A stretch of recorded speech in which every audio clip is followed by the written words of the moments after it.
एक बार की बात है। शिवपुर नामक एक गांव में एक सेठ रहता था जिसका नाम प्रताप सिंह था। उसके घर में बिरजू नाम का एक नौकर काम किया करता था। बिरजू बहुत ही भोला भाला लड़का था।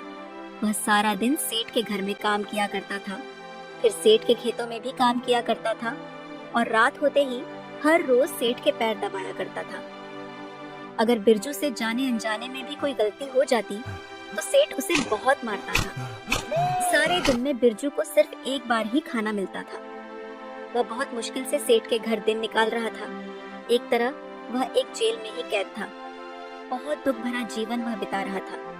अब तो वह यही चाहता था कि कैसे भी उसे इस नर्क भरी जिंदगी से छुटकारा मिल जाए।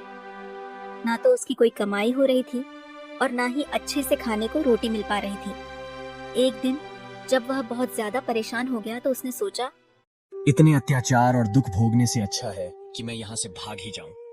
फिर एक दिन वह थक हार कर रात को अंधेरे में वहां से भाग निकला। वह 2 दिन 2 रात बिना रुके वहां से चलता ही गया। उसके मन में डर भी था कि अगर सेठ जी को पता चल गया तो वह मुझे फिर से मार मारेंगे और पीटेंगे। इसलिए बिरजू ने सांस तक नहीं ली और चलता ही गया, चलता ही गया। फिर एक रात वह एक गांव जिसका नाम कनकपुर था वहां जा पहुंचा। उसने देखा वहां एक जगह बहुत सारे लोग खड़े हुए थे। बिरजू ने जब उनको देखा तो सोचा, ये या तो कोई त्योहार है, नहीं तो किसी की शादी हो रही है। चलो पास जाके देखता हूँ। जब बिरजू ने पास जाकर देखा तो वहां कोई बारात ठहरी हुई थी। उसने सोचा, क्यों ना मैं भी बारातियों में शामिल हो जाऊं। चलो कुछ खाने को तो मिलेगा। 2 दिन हो गए कुछ नहीं खाया है, अभी बहुत भूख लगी है। यह सोचते हुए वो बारात में शामिल हो गया। जैसे ही वह बारात में शामिल हुआ तो उसने देखा एक नौजवान लड़का बेहोश हुए नीचे गिरा हुआ था। एक तो बिरजू पहले ही बहुत भोला भाला था। बिरजू उसे देखकर घबरा गया। फिर उसने पूछा, ये कौन है भाई, और ये ऐसे क्यों लेटा है जमीन पर? इतने में एक बुजुर्ग आदमी उसके पास आया और अपने दोनों हाथ जोड़कर उससे बोला, बेटा तुम जरा इधर आकर मेरी बात सुनना। वो बुजुर्ग आदमी बिरजू को एक तरफ ले गया और फिर बिरजू से बोला, तुम कौन हो बेटा? तुम बाराती तो हो नहीं लगते, क्योंकि मैं सभी बारातियों को अच्छे से जानता हूँ और यह बारात मैं ही लेकर आया हूँ। बिरजू तो सीधा साधा था। उसने सारी बात सच सच उस बुजुर्ग आदमी को बता दी। मैं तो यहाँ से गुजर रहा था। जब मैंने बारात देखी तो मैंने सोचा कि यहाँ से कुछ खाने को मिल जाएगा, मेरी भूख मिट जाएगी, शायद कुछ खाने को मिल जाए। बस इसी लालच में मैं बारात में आ गया। इतने में मैंने इस बेहोश लड़के को देख लिया। बेटा मेरी इज्जत अब तुम्हारे हाथ में है, तुम ही मेरी इज्जत बचा सकते हो। ये आप क्या कह रहे हैं? भला मैं कैसे आपकी इज्जत बचा सकता हूँ? जिस लड़के को तुम बेहोश देखकर आए हो वह मेरा ही बेटा है, और आज जो बारात यहाँ आई हुई है वो उसका ही दूल्हा है। उसकी शादी करने ही हम यहाँ आए थे, पर उसे मिर्गी का रोग है। बेटा उसे 4-4, 5-5 घंटे दौरे से होश नहीं आता है। अगर लड़की वालों को दूल्हे का सच पता लग गया तो फिर लड़की वाले मेरे लड़के के साथ अपनी लड़की के फेरे नहीं करवाएंगे और बारात को खाली हाथ ही वापस जाना पड़ेगा। पर इसमें मैं क्या कर सकता हूँ? बेटा तुम बस थोड़े समय के लिए दूल्हा बन जाओ और उस लड़की के साथ फेरे ले लो, और जब फेरे हो गए उसके बाद मैं बाकी सब संभाल लूंगा। नहीं नहीं, यह तो बहुत गलत बात है। मैं तुम्हें इस काम के बदले 50 सोने की मोहरें दूंगा और साथ ही साथ तुम्हारा मुंह पर बहुत बड़ा एहसान होगा। जब बिरजू ने 50 मोहरों की बात सुनी तो उस मासूम बिरजू के मन में लालच आ गया। ठीक है, मैं तैयार हूँ। बोलो, मुझे क्या करना होगा? तुम्हारा बहुत बहुत धन्यवाद। तुमने मेरी उलझन दूर कर दी और मुझे मुसीबत से निकाल दिया। इसके बाद बिरजू को बहुत सुंदर कपड़े पहनाए गए। बिरजू अब बहुत सुंदर लग रहा था। फिर वह बारात के साथ लड़की वालों के घर पहुंचा। वहां उस लड़की और बिरजू के फेरे हो गए। जब फेरे हो गए तो लड़की के पिता ने उससे कहा, भाई साहब, हमारे यहाँ एक रिवाज है जो हमारे पूर्वज हैं, उनकी पूजा करनी होती है। उसके लिए लड़का लड़की को अकेले में एक कमरे में जाकर पूजा करनी होती है। फिर वह कमरे में गए। दोनों को कमरे में अकेले छोड़ दिया गया। फिर अपनी पत्नी से बिरजू ने कहा, मेरा तो भूख के मारे बुरा हाल है, क्योंकि अभी तो आया ही था। कुछ खाता उससे पहले ही यहाँ फंसा दिया था। फिर कुछ खाने के लिए बिरजू ने अपना सेहरा भी हटा दिया। खाने की बात सुनकर उस लड़की को बहुत हैरानी हुई। उस लड़की का नाम लता था। वह बोली, जो मेरे पिताजी ने मिठाई और रोटी बनाई है, क्या वह आपको पसंद नहीं आई? जी नहीं, ऐसी बात नहीं है। बात तो यह है कि जो बारात है उसे संभालने के लिए सभी लोग लगे हुए हैं। उन्हें ध्यान ही नहीं रहा कि दूल्हे को भी कुछ खाने को दे दें। पति से बढ़कर कौन देवता हो सकता है? ये जो पूजा में मिठाई रखी है, ये इनको दे देती हूँ। यह सोचकर उसने पूजा की थाली में जो मिठाई रखी हुई थी वह बिरजू को खाने को दे दी। उसने सोचा, अगर इनकी भूख शांत होगी तभी देवता खुश होंगे। बिरजू को तो पहले ही बहुत भूख लगी थी। उसने सारी मिठाई किसी भूखे की तरह मिनटों में चट कर दी। जिस हिसाब से और जिस बेचैनी से उसने मिठाई खाई, उसे देखकर लता ने सोचा, ऐसा लगता है जैसे बहुत दिन से इन्होंने रोटी ही ना खाई हो। बिरजू के मिठाई खाने के बाद जो रस्म थी, दोनों ने मिलकर उसे पूरा किया। इसके बाद बिरजू वहां से बारात के पास वापस आ गया। आते ही लड़के के पिता ने बिरजू से कहा, लो अपनी सोने की 50 मोहरें। अब तुम्हारा काम खत्म हो गया है। अब यहाँ से दूर किसी दूसरे गांव में चले जाओ। सोने की 50 मोहरें पाकर बिरजू बहुत खुश हुआ। वह उसी समय वहां से दूसरे गांव की ओर चल दिया। वह सोचता जा रहा था, मेरा भाग्य कितना अच्छा निकला। एक तो मुफ्त में रोटी, खाना और मिठाई मिली और साथ ही 50 मोहरें भी। मुझसे ज्यादा किस्मत वाला और कौन हो सकता है। दूसरे दिन जब लड़के का पिता असली लड़के को लेकर लड़की वालों के घर पहुंचा और लड़की की विदाई होने लगी, तो उसने कहा, भाई साहब, अब विदाई का समय हो गया है, ज्यादा देर न करें। ठीक है, मैं विदाई की रस्म अभी करवा देता हूँ। लेकिन जब लड़की का पिता अपनी बेटी के पास उसके कमरे में पहुंचा, तो उसने देखा कि उसकी पत्नी और बेटी दोनों उदास और घबराई हुई बैठी हैं। क्या हुआ? तुम दोनों इतनी उदास क्यों हो? देखो, ये क्या कह रही है। जो लड़का आंगन में दूल्हा बना बैठा है, वह नहीं है जिसके साथ इसके कल रात फेरे हुए थे। बेटी, क्या बात है? साफ साफ बताओ, क्या हुआ है? पिताजी, यह वह लड़का नहीं है जिसने मेरे साथ रात फेरे लिए थे और पूजा की थी। अगर आपको यकीन नहीं होता तो मुझे और इस लड़के को अकेले में कमरे में बैठा दीजिए। दूध का दूध और पानी का पानी हो जाएगा। ठीक है, मैं अभी उस लड़के को बुलाता हूँ। वह लड़के के पिता के पास गया और कहा, मेरी बेटी आपके बेटे से अकेले में कुछ बात करना चाहती है, तो आप इनको थोड़ी देर अंदर भेज दीजिए। लड़के का पिता घबरा गया लेकिन मान गया। फिर लड़का और लड़की अकेले आमने सामने बैठ गए। लड़की ने कहा, कल देवताओं की पूजा करते समय हमने जो बातें की थी, क्या वह तुम्हें याद है? लड़के ने अंदाजा लगाते हुए कहा, हाँ, मैंने कहा था कि आओ देवताओं की पूजा करें। क्या उस समय तुम भूखे नहीं थे? नहीं नहीं, मैं कब भूखा था? मेरी बारात ने जब खाना खाया था तब मैंने भी पेट भरकर खाना खाया था। मैंने तो अच्छे से खाना खाया था। यह सुनकर लड़की को यकीन हो गया कि यह लड़का वह नहीं है जिसके साथ उसने फेरे लिए थे। वह तेजी से कमरे से बाहर भागी और अपने पिता से जाकर बोली, पिताजी, यह वह लड़का नहीं है जिसने कल रात मेरे साथ फेरे लिए थे।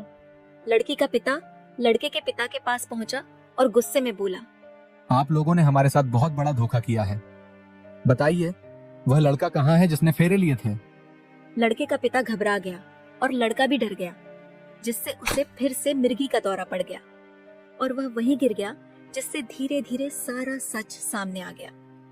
लड़के के पिता ने कबूल किया कि असली दूल्हा बीमार था, इसलिए रात को किसी और को दूल्हा बनाकर भेजा गया था। लड़की का पिता और ज्यादा गुस्से में आ गया और बोला, अब यह शादी कभी नहीं होगी। जाओ, अपनी बारात यहाँ से ले जाओ, नहीं तो मारपीट हो जाएगी। लड़के का पिता मजबूरी में बारात लेकर वहां से चला गया। दूसरी तरफ जब बिरजू उस गांव से जा रहा था तो रास्ते में एक जंगल आया। जंगल में पहुंचने पर बिरजू को एक कुटिया दिखाई दी। वो कुटिया एक साधु का आश्रम था। प्रणाम साधु महाराज। तुम कौन हो? अपने बारे में बताओ, और यहाँ क्या कर रहे हो? बिरजू ने अपनी सारी राम कहानी उस साधु महाराज को सुनाई। साधु महाराज ने जब सारी कहानी सुनी तो वह भी बिरजू के भोलेपन पर हैरान हो गया। उसे बिरजू पर बहुत दया आई। इतना भोला लड़का इस कलयुग में? ठीक है, तुम यहाँ रह सकते हो। उसके बाद वो वहीं पर रहने लग गया। वो आश्रम के सारे काम करता। जैसे जैसे समय गुजरता गया, उस साधु ने बिरजू को बहुत सारी जड़ी बूटियां खिलाई, जिससे बिरजू का दिमाग बहुत तेज हो गया। उसका दिमाग पूरा काम करने लगा और उसका शरीर भी बलवान हो गया। अब वो पहले वाला बिरजू नहीं रहा था, वह बहुत चतुर, चालाक और बलशाली हो गया था। जब साधु महाराज ने देखा कि बिरजू अब बिल्कुल तैयार है, तो साधु महाराज ने एक दिन बिरजू से कहा, अब वह समय आ चुका है। तुम्हारी जो घरवाली है उसके साथ अब तुम अपना जीवन बिताओ। वह तो तभी दूसरे लड़के के साथ विदा हो गई थी, उसका तो किसी दूसरे के साथ विवाह हो गया था। नहीं, वह लड़की उस दिन बारात के साथ नहीं गई, बल्कि अब तक तुम्हारा ही इंतजार कर रही है।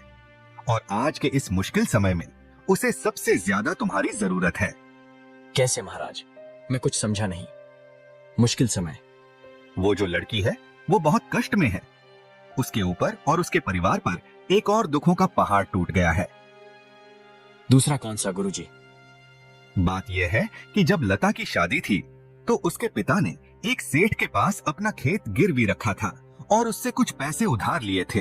फिर जब लता के पिता ने पैसे वापस करने के लिए खेत और घर के कागज वापस मांगे तो सेठ ने देने से इनकार कर दिया। उन्हें पंचायत में बात करनी चाहिए थी, यह तो कोई बात ना हुई। जब वह पैसे लेने गया था तभी सेठ ने चालाकी के साथ खाली कागज पर ही हस्ताक्षर करवा लिए थे। यह तो बहुत बड़ा अन्याय हो गया उनके साथ। उनका घर और खेत छीनकर सेठ ने उन पर बहुत बड़ा जुल्म किया है। मैं अभी इसी समय उनके गांव में जाकर उस परिवार की मदद करता हूँ। बिरजू ने साधु महाराज से आज्ञा ली और वापस मालपुर गांव की ओर चल दिया। वहां पहुंचकर उसने देखा कि लड़की का परिवार एक बाग में डेरा जमाए हुए है। उनकी इतनी बुरी हालत देखकर वह सोचने लगा, घर बार होते हुए भी, सब कुछ पास होते हुए भी इनको बेघर होकर रहना पड़ रहा है। जब वह बाग में पहुंचा तो सबसे पहले उस लड़की की नजर उस पर पड़ी। वो सोचने लगी, ये कहीं देखा देखा सा लग रहा है, जैसे पहले भी कहीं मिल चुका है। अरे ये तो वही है जिसने मेरे साथ फेरे लिए थे और पूजा की थी। वह बिरजू के पास आई और कहने लगी, क्या तुम मेरे एक सवाल का जवाब दोगे? हाँ, बताओ, क्या सवाल है? अगर किसी दूल्हे को देवताओं की पूजा करते समय भूख लग जाए तो लड़की को क्या करना चाहिए? जो पूजा की थाली में भोजन रखा हो उसमें से ही अपने पति को खिला देना चाहिए। तुम वही हो ना? हाँ, लता, मैं वही हूँ जिसको तुमने पूजा करते समय भोजन करवाया था और मेरा पेट भरा था। तुम मुझे ऐसे छोड़कर क्यों भाग गए थे? मेरे साथ फेरे भी लिए, पर जो तुम्हारा फर्ज था वो नहीं निभाया तुमने। उसे ही निभाने में यहाँ वापस आया हूँ। फिर लता ने बिरजू को अपने माता पिता से मिलवाया और बताया, माँ पिताजी, ये वही है जिस लड़के के साथ मेरे फेरे हुए थे। बिरजू भी उनको देखकर बहुत खुश हुआ और वह परिवार भी उसे देखकर बहुत खुश हुआ। बिरजू ने सब आपबीती उनको बताई। फिर उस परिवार ने भी अपनी कहानी बताई कि कैसे सेठ ने उनके साथ धोखा किया और झूठ बोलकर उनकी जमीन और घर बार ले गया। पिताजी, अब आपको घबराने की जरूरत नहीं है। आप लोग दुखी ना हो। ऐसे हालात में पहुंचाने वाले उस झूठे सेठ को मैं खुद ही संभाल लूंगा और उसके बाद वह सारी बेईमानी भूल जाएगा। आज रात को मैं उसके घर डेरा लगाऊंगा। जब रात हुई तो बिरजू ने जाकर सेठ के घर का दरवाजा खटखटाया। सेठ बाहर आया। बिरजू ने उससे कहा, मैं एक मुसाफिर हूँ, आज रात रहने के लिए जगह ढूंढ रहा हूँ। क्या मुझे यहाँ रहने के लिए जगह मिल सकती है? बिरजू की बात सुनकर सेठ सोचने लगा, इसको यहाँ रख लेता हूँ और इससे अच्छा किराया वसूल करूंगा। ठीक है, आ जाओ, पर तुम्हें 10 सोने की मोहरें मुझे किराए के रूप में देनी पड़ेंगी। आपका बहुत बहुत धन्यवाद मुझे जगह देने के लिए, और मैं सुबह होते ही आपको 10 सोने की मोहरें देकर फिर ही यहाँ से जाऊंगा। इसके बाद सेठ ने बिरजू को एक कमरा दिखाया और उसे वहां छोड़कर खुद अपनी पत्नी के पास चला गया। जब वह अपनी पत्नी के पास पहुंचा तो उसकी पत्नी बोली, जी, आप किसको उठा लाए? ऐसे थोड़ी न किसी को भी घर में लेकर आते हैं। कोई बात नहीं, भाग्यवान, यह एक राहगीर है, रात निकाल लेने दो उसे, यह तो भलाई का काम है। हम कौन से इसको जानते समझते हैं? अगर कोई ठग या चोर हुआ तो हमारे सोते समय सारा कुछ उठाकर भाग जाएगा, तो फिर हमारा क्या होगा?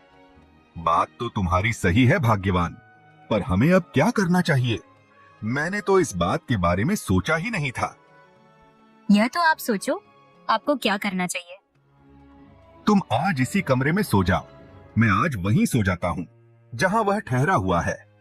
मैं उसके पास होकर उस पर नजर रखूंगा और तुम इस कमरे में उसकी निगरानी रखना। हाँ, यह बात मुझे ठीक लगी, पर हमें साथ ही साथ यह तरकीब भी सोचनी चाहिए कि जिससे हम सारी रात जागते रहे और उसे रात में चोरी करने का कोई मौका ही ना मिले। तुम ही कोई तरकीब सोचो, तब तक मैं उसके पास सोने का प्रबंध करता हूँ। यह बात बोलकर सेठ उस लड़के के कमरे में चला गया जहां वह बैठा था। सेठ ने वहां पर अपने सोने का प्रबंध कर लिया। इतने में सेठानी भी सेठ के पीछे पीछे उसी कमरे में आ गई। अब वह तीनों एक ही कमरे में थे। सेठानी बिरजू से बोली, क्या तुम हमें कोई कहानी सुना सकते हो? अगर तुम हमें कहानी सुनाओगे तो रात जल्दी बीत जाएगी। आप लोग भी सो जाओ और मैं भी सो जाता हूँ। कहानी सुनाने का अब समय नहीं है। मैं तो पहले ही बहुत थका हुआ हूँ। वैसे कहानी सुनानी मुझे अच्छे से आती है। मैं कहानी बहुत अच्छे से सुनाता हूँ, पर अभी आप लोग सो जाओ और मुझे भी सोने दो। यह बात सुनकर सेठ और सेठानी दोनों को बिरजू पर और भी शक होने लगा। यह बार बार सोने की ही बातें किए जा रहा है, कहानी सुनाने से मना किए जा रहा है। जरूर यह कोई ठग या चोर है, तभी यह हमें जल्दी सोने को बोल रहा है। मुझे तो कहानी सुनने की आदत है। जल्दी से मुझे कोई अच्छी सी कहानी सुनाओ। अगर आप लोग ज्यादा जिद कर रहे हैं तो कोई बात नहीं, मैं आपको एक कहानी सुना देता हूँ। एक राजा था, वह बहुत घमंडी था। उसकी एक रानी थी, वह भी बहुत घमंडी थी, उसके जैसी ही थी। कहानी को बीच में ही छोड़कर बिरजू चुप हो गया और कुछ सोचने लगा। बिरजू को गहरी सोच में डूबा हुआ देखकर सेठानी बोली, बेटा, क्या बात हो गई? कौन सी सोच में डूब गए तुम? मुझे कहानी से एक बात याद आ गई। मैं बहुत बड़ी गलती कर बैठा। अब सेठ जी, आपसे क्या छुपाना, मैं एक राजा के पास नौकरी करता था और मैंने उस नौकरी को छोड़कर अपने गांव वापस आ रहा था। और जब मैंने नौकरी छोड़ी तो राजा ने मुझे 5 सोने की मोहरों की थैलियां दी थी। तो सोचा कि इस गांव में मुझे रात निकालनी है, तो मैं इन थैलियों को साथ में कहां लेकर घूमता रहूंगा। इसीलिए मैंने इस गांव के बाहर जो नदी है उसके किनारे के पास में 5 की 5 थैलियां दबा दी थी। नदी में कहां? नदी के किनारे जो एक सूखा पेड़ है उसी के नीचे मैंने अपनी थैलियां दबा दी थी। पर अब मुझे इस बात पर अफसोस हो रहा है कि अगर मुझे आप जैसे ईमानदार लोगों के घर पर रात गुजारनी थी तो मेरी थैलियां यहां पर और भी ज्यादा सुरक्षित हो जाती। पर वहां पर तो फिर भी डर की बात है कि कहीं कोई चुरा ना ले। क्यों ना मैं उस नदी के पास जाकर इस मूर्ख की 5 थैलियां निकाल लाऊं और लाकर अपनी तिजोरी में रख लूं। इस पागल लड़के को क्या ही पता चलेगा। यह सोचते सोचते सेठ ने सेठानी को गुस्से से कहा, सेठानी जी, मेहमान को ज्यादा परेशान नहीं करना चाहिए। जाओ, जाकर अपने कमरे में सो जाओ। सेठानी भी समझ गई कि सेठ के दिमाग में क्या चल रहा है। वह उसी समय उठकर अपने कमरे में चली गई। अपने कमरे में जाकर अपने बिस्तर पर लेट गई और सोचने लगी, जब यह लड़का सो जाए तो मैं वहां जाऊंगी। अगर सेठ जी नहीं जाएंगे तो मैं खुद 5 थैलियां निकाल लाऊंगी। उधर सेठ और बिरजू भी अपने अपने बिस्तर पर लेटे थे। सेठ यही सोचे जा रहा था, यह लड़का कब सोए और कब मैं यहाँ से जाऊं और कब मैं अपना काम शुरू करूं। थोड़ी देर के बाद बिरजू सो गया। वाह, क्या बात है, लड़का सो गया, अब बात बनी। अब मुझे जल्द से जल्द जाकर पेड़ के नीचे से मोहरे निकाल लेनी चाहिए। वो सेठ जल्दी से उठा और उस नदी के पास पहुंचा जहां बिरजू ने थैलियां दबाई थीं। इधर जब सेठानी की आंख खुली तो उसने देखा, लगता है इसको नींद आ गई है, पर लगता है सेठ जी जरूर थैलियों को ढूंढने के लिए गए हुए हैं। मुझे भी उनकी मदद करनी चाहिए। अभी तो ये सो रहा है, इसके जागने से पहले सोने की 4 थैलियां उठा लाऊंगी। बस इसी लालच में सेठानी भी सेठ के पीछे पीछे उस नदी की ओर चल पड़ी। इधर बिरजू तो जाग रहा था, बस वह सोने का ड्रामा कर रहा था। वह सोच रहा था कि यह कब सेठ की पत्नी यहाँ से जाए और यह घर खाली हो। बिरजू उठ गया, वह बहुत खुश हुआ। अब तो घर में कोई भी नहीं है, अब मुझे अपना काम शुरू कर देना चाहिए। बिरजू उठने के बाद सीधा सेठ के तिजोरी वाले कमरे में जा पहुंचा। तिजोरी में जितने भी सोने चांदी के सिक्के थे बिरजू ने सब एक पोटली में डाल ली और उसी समय सब कुछ लेकर वहां से रातों रात फरार हो गया। और फिर वह सीधा उसी बाग में पहुंच गया जहां पर उसका परिवार रुका हुआ था। इधर जब सेठ और सेठानी घर वापस आए तो देखकर हैरान रह गए और रोने लगे। हे भगवान, हम तो लुट गए, बर्बाद हो गए। हम लालच में आकर अपना सब कुछ खो बैठे। तिजोरी की हालत देख वो समझ गए कि आज हम किसी और लुटेरे का शिकार बन गए हैं। इससे पहले हमने लोगों का ही शिकार किया था। सारी बात समझ गए कि वह राहगीर हमें पागल बना गया है। दूसरी तरफ बिरजू ने अपने परिवार को सारी बात बताई और वह वहां से उनके घर के कागज भी उठा लाया था। घर और जमीन के कागज पकड़े हुए बिरजू बोला, सेठ आप लोगों से झूठ बोल रहा था कि उसने हस्ताक्षर किसी खाली कागज में करवाए हैं। उसने हस्ताक्षर घर और जमीन के कागजों पर ही करवाए थे। बिरजू फिर अपनी पत्नी को साथ लेकर कहीं दूर चला गया और वहीं पर घर बनाकर रहने लगा। लता का परिवार भी बिरजू से बहुत खुश था, क्योंकि बर्बाद हुए लोग उसने फिर से बसा दिए थे। ऐसे ही और वीडियो देखने के लिए हमारे चैनल को सब्सक्राइब करें और बेल आइकन को दबाएं।